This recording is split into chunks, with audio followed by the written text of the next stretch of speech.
Bismillahirrahmanirrahim. Assalamualaikum warahmatullahi wabarakatuh. Perkenalkan, saya Rizky Aulia Alimuddin, NIM 22040450213 dari kelas A, jurusan Psikologi Pendidikan dan Bimbingan, Program Studi Bimbingan dan Konseling, Fakultas Ilmu Pendidikan, Universitas Negeri Makassar. Nah, pada video kali ini, untuk memenuhi ujian tengah semester saya, yaitu dengan mata kuliah teori-teori kepribadian yang diampu oleh dua dosen pengampu, yaitu yang pertama Prof. Dr. Abdullah Sindring MPD dan yang kedua Bapak Zulfikri SPD MPD. Nah, dalam video kali ini saya akan membahas dua materi, yaitu yang pertama tentang teori kepribadian menurut Klages dan yang kedua psikologi analisis menurut Jung. Nah, yaitu yang pertama teori Klages. Nah, dalam pembahasan kali ini akan dibahas mengenai 4, yaitu yang pertama mengenai biografi, yang kedua konsep dasar, yang ketiga struktur kepribadian, dan yang terakhir ada pribadi sehat dan juga pribadi yang tidak sehat menurut Klages itu sendiri. Nah, adapun biografi dari Klages, yaitu Klages adalah seorang filsuf, psikolog, dan juga penulis di Jerman. Ia adalah salah satu pendiri aliran-aliran psikologi ekspresif yang menekankan pentingnya emosi dan juga ekspresi dalam kehidupan manusia. Klages juga dikenal karena karyanya tentang simbiolisme. Klages lahir di Oberhausen di Jerman pada tahun 1872. Klages belajar filsafat di Universitas Heidelberg dan Universitas Leipzig, dan kemudian menerima gelar doktor di bidang psikologi dari Universitas Munich pada tahun 1903. Klages memulai karirnya sebagai seorang psikolog di Universitas Munich, tetapi pada tahun 1906 ia meninggalkan universitas untuk mendirikan Institut Ekspresif di München, Passing. Institut ini bertujuan untuk mengembangkan sebuah metode baru untuk memahami dan juga mengobati gangguan mental. Nah, pada tahun 1913, Klages menerbitkan bukunya yang paling terkenal, yaitu Der Geist wider Stil. Dalam buku ini, Klages mengkritik pandangan tradisional tentang jiwa dan juga mengusulkan pandangan alternatif yang menekankan pentingnya emosi dan juga ekspresi. Klages juga dikenal karena karyanya tentang simbiolisme. Ia percaya bahwa simbol-simbol adalah bagian yang penting dari kehidupan manusia dan bahwa mereka dapat digunakan untuk memahami dunia kita. Namun Klages meninggal pada tahun 1956 di München, Jerman. Nah, adapun konsep dasar dari Klages itu sendiri, yaitu psikologi ekspresif yang menekankan pentingnya emosi dan juga ekspresi dalam sebuah kehidupan manusia. Klages percaya bahwa emosi ekspresi cara kita berkomunikasi dengan dunia luar dan dengan diri kita sendiri. Percaya bahwa emosi dan juga ekspresi dapat digunakan untuk memahami diri kita sendiri dengan orang lain. Klages mengembangkan beberapa metode untuk menganalisis emosi dan juga ekspresi, termasuk analisis tulisan tangan dan juga analisis gerak tubuh. Klages juga mengembangkan teori tentang simbiolisme, yang mana percaya bahwa simbol-simbol adalah bagian penting dari kehidupan manusia dan bahwa mereka dapat digunakan untuk memahami dunia kita. Klages adalah seorang filsuf yang sangat berpengaruh dan juga karyanya telah mempengaruhi banyak bidang, termasuk psikologi, sastra, dan juga bidang seni. Nah, adapun struktur kepribadian, dari kelas itu sendiri bermula dengan memberikan pengertian tentang istilah struktur. Istilah ini adalah sebagai pelengkap daripada istilah materi. Bila materi dipandang sebagai isi, bahan, maka struktur tersebut dipandang sebagai sifat-sifat bentuknya atau sifat-sifat formalnya. Nah, dalam Klages sendiri terdapat 3 struktur kepribadian, yaitu yang pertama ada temperamen, yang kedua ada perasaan, dan yang ketiga ada daya ekspresi. Nah, yang pertama yaitu temperamen. Temperamen merupakan sifat batin yang tetap mempengaruhi perasaan, pikiran, dan juga perbuatan. Klages menggambarkan bahwa temperamen berupa sifat dari struktur. Jenis temperamen menurut Klages yaitu ada 4, yaitu yang pertama temperamen sanguinis, yang kedua temperamen plekmatis, yang ketiga temperamen melankolis, dan yang terakhir ada temperamen koleris. Nah, yang pertama itu temperamen sanguinis. Klages menjelaskan bahwa temperamen sanguinis dapat diidentifikasi dengan melihat bahwa manusia sanguinis bersifat ekspresif dengan daya reaksi yang sangat tinggi, bersifat aktif, mempunyai kemauan yang sangat kuat, serta selalu mencoba menghindari rintangan yang dialami untuk menggapai keinginan yang menjadi tujuannya. Nah, sedangkan menurut Islami, kepribadian seseorang yang memiliki sifat temperamen sanguin sendiri ini menurut Klages yaitu tidak kenal lelah dalam melakukan sesuatu dan juga mempunyai kekuatan di dalam dirinya untuk mencapai suatu tujuan tersebut. Dari kekuatan yang ada dalam dirinya, seseorang yang memiliki sifat temperamen sanguinis mudah bergerak untuk mencapai tujuannya. Nah, selanjutnya temperamen plekmatis.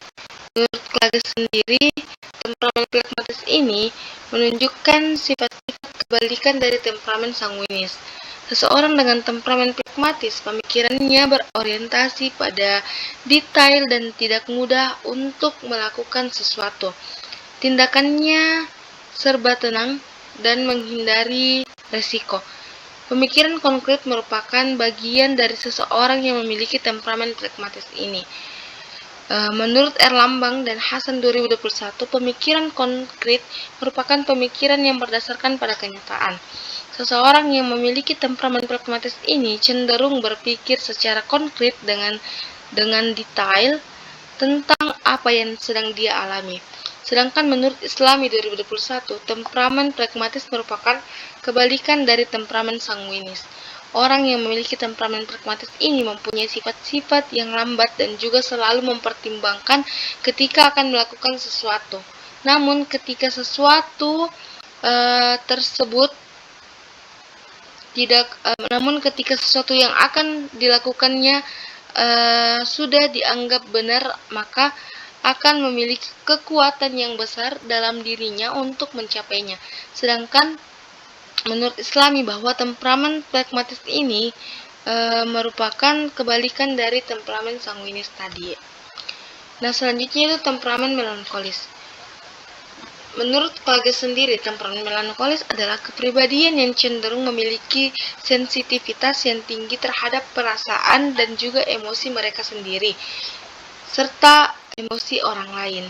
Selain itu, orang dengan tipe melankolis menurut Klages adalah orang yang cenderung seringkali introspektif dan cenderung merenungkan perasaan mereka secara mendalam dan biasanya bersifat lebih terbuka terhadap pengalaman emosional, serta mereka dapat mudah terpengaruh oleh suasana hati dan cenderung cemas atau memiliki perasaan khawatir. Nah, selanjutnya yaitu temperamen koleris.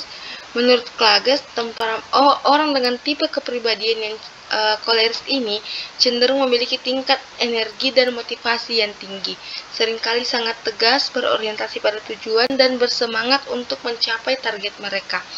Orang dengan tipe kepribadian koleris ini biasanya cenderung menjadi pemimpin yang efektif dan berfokus pada hasil, tetapi sebagian karena dorongan untuk mencapai sebuah kesuksesan. Nah, selanjutnya yaitu perasaan. Menurut Faridatus 2020, perasaan merupakan suatu keadaan seseorang untuk menerima dan menolak sesuatu dan perasaan merupakan bentuk suasana hati seseorang yang dirasakan seperti kesedihan ataupun kebahagiaan. Perasaan terdiri atas dua bagian, yaitu kegiatan batin dan taraf kejelasan. Kegiatan batin merupakan sesuatu yang belum dikerjakan oleh seseorang namun sudah mampu dirasakan, sedangkan taraf kejelasan adalah sesuatu yang sudah dikerjakan dan mampu dirasakan oleh perasaan seseorang yang berupa suasana hati. Tiap-tiap perasaan mempunyai dua sifat pokok, yaitu di dalam tiap perasaan terletak kegiatan batin, dan di dalam tiap perasaan terdapat corak perasaan, yaitu taraf-taraf kejelasannya. Nah, selanjutnya itu daya ekspresi. Daya ekspresi merupakan suatu dorongan pada diri manusia untuk mengungkapkan maksudnya yang diekspresikan tersebut, seperti sedih, bahagia, atau takut. Manusia mempunyai dorongan-dorongan nafsu.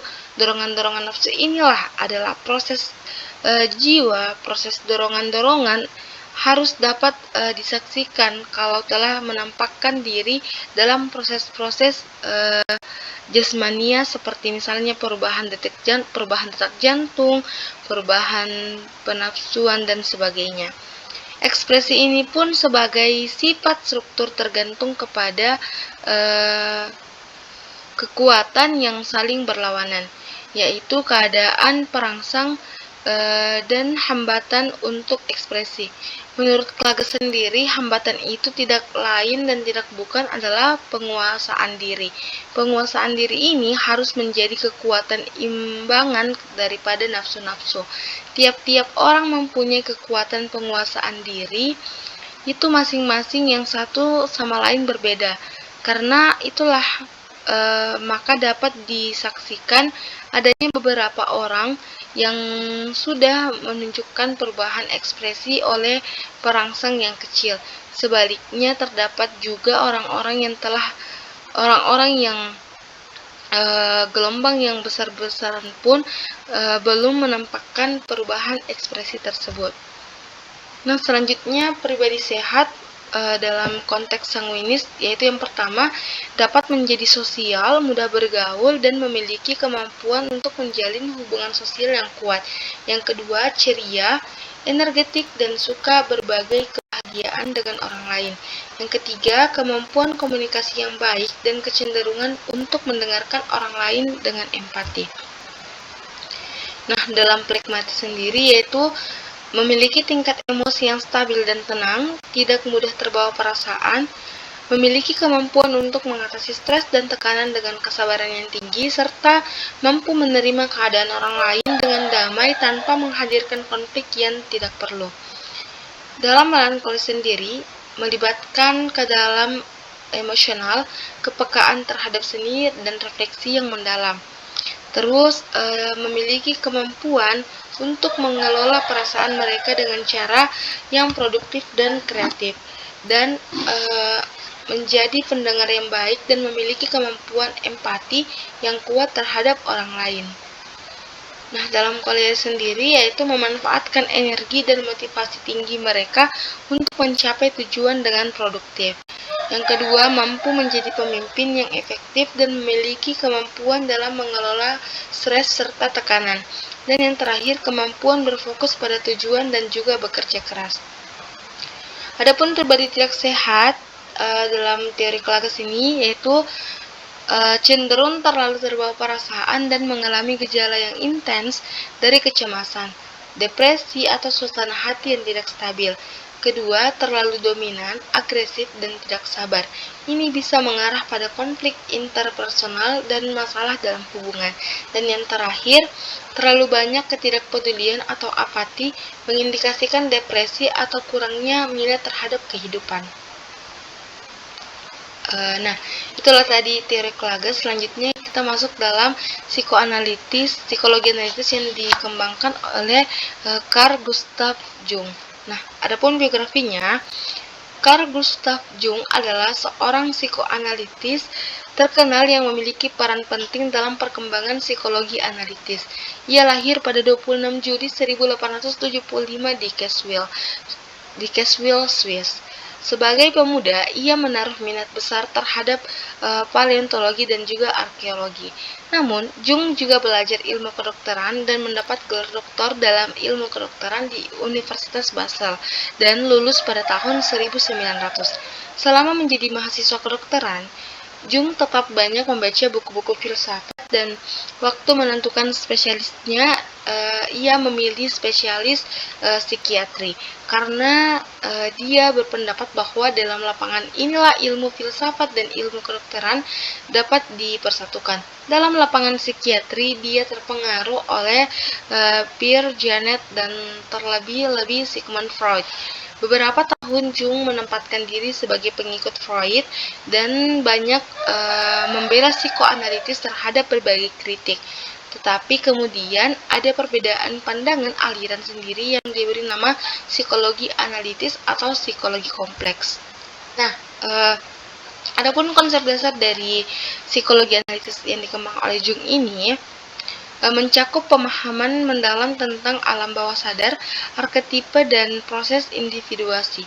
Jung membagi alam bawah sadar menjadi dua lapisan, yaitu alam bawah sadar pribadi yang berisi pengalaman individu dan alam bawah sadar kolektif yang mengandung simbol-simbol dan juga konsep-konsep universal yang bersifat budaya.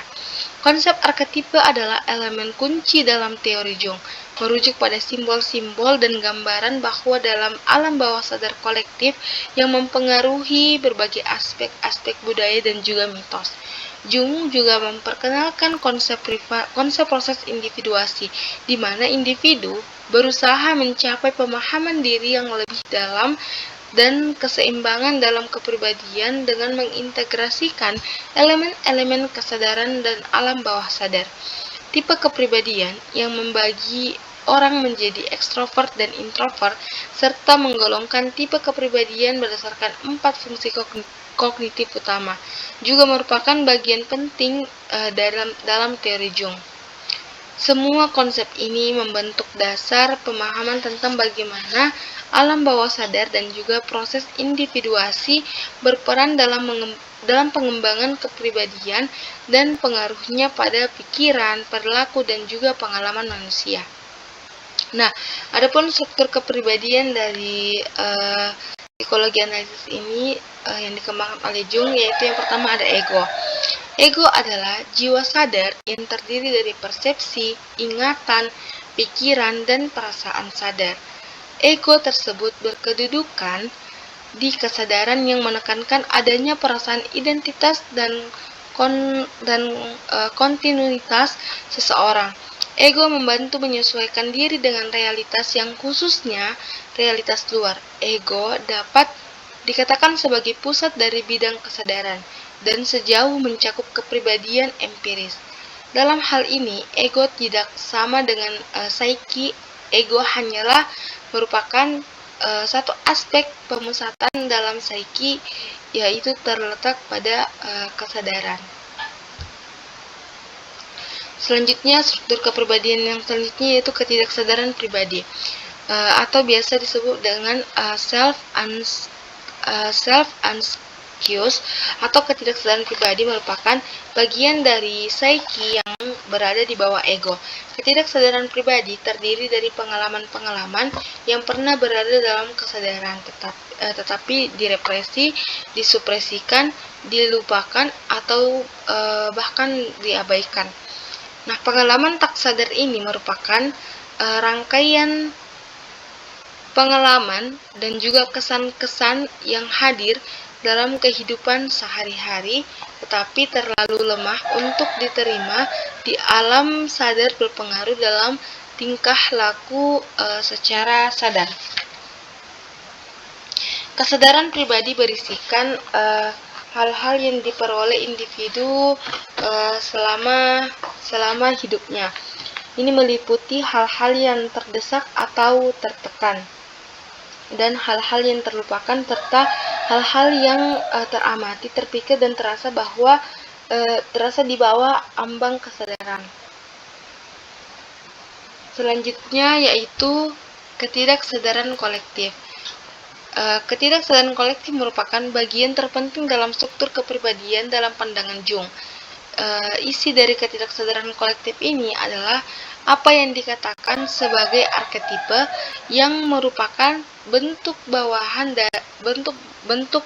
lahir dari psyche, pola dari psikis yang selalu ada secara potensial sebagai kemungkinan. Ketidaksadaran kolektif ini adalah bagian penting dalam kepribadian. Ketidaksadaran kolektif adalah sisa psikis perkembangan evolusi manusia, sisa yang menumpuk sebagai akibat dari pengalaman-pengalaman yang menghubungkannya dengan kesamaan struktur otak tiap ras manusia yang disebabkan oleh evolusi umum. Dan ketidaksadaran kolektif pada dasarnya memiliki sifat universal dan kurang lebih sama pada setiap manusia. Nah, ketidaksadaran kolektif mengandung isi-isi yang diperoleh selama pertumbuhan jiwa seluruhnya, yaitu pertumbuhan jiwa seluruh jenis manusia melalui generasi yang terdahulu. Ini merupakan endapan atau cara-cara reaksi kemanusiaan yang khas semenjak zaman dahulu di dalam manusia dalam menghadapi situasi-situasi ketakutan. Selanjutnya yaitu pribadi sehat dalam psikologi analitis menurut pandangan Jung. Nah, yaitu yang pertama, memiliki kemampuan untuk berinteraksi sosial dengan baik, merasa nyaman dalam berkomunikasi dengan orang lain, dan terbuka terhadap pengalaman baru. Yang kedua, memiliki kecerdasan emosional yang kuat, introspeksi diri yang mendalam, dan kemampuan untuk merenungkan pemikiran mereka. Yang ketiga yaitu mampu memahami dirinya sendiri dan juga diri orang lain. Yang terakhir, mampu menjalin hubungan yang baik dengan orang lain dan memiliki banyak teman. Nah, adapun pribadi tidak sehat yaitu yang pertama, memiliki ego yang terlalu kuat dan tidak mampu menerima kritik dari orang lain. Yang kedua, memiliki persona yang terlalu kuat dan tidak mampu menunjukkan sisi dirinya yang sebenarnya. Dan yang terakhir, memiliki ketidaksadaran kolektif yang terlalu kuat dan tidak mampu mengendalikan perilakunya. Nah, itulah tadi dua materi yang sempat saya bahas. Semoga apa yang saya sampaikan tadi bisa bermanfaat dan juga mohon maaf apabila terdapat banyak kekurangan dalam penyampaian materi saya ini. Kurang dan lebihnya mohon dimaafkan. Wabillahi taufiq wal hidayah. Wassalamualaikum warahmatullahi wabarakatuh.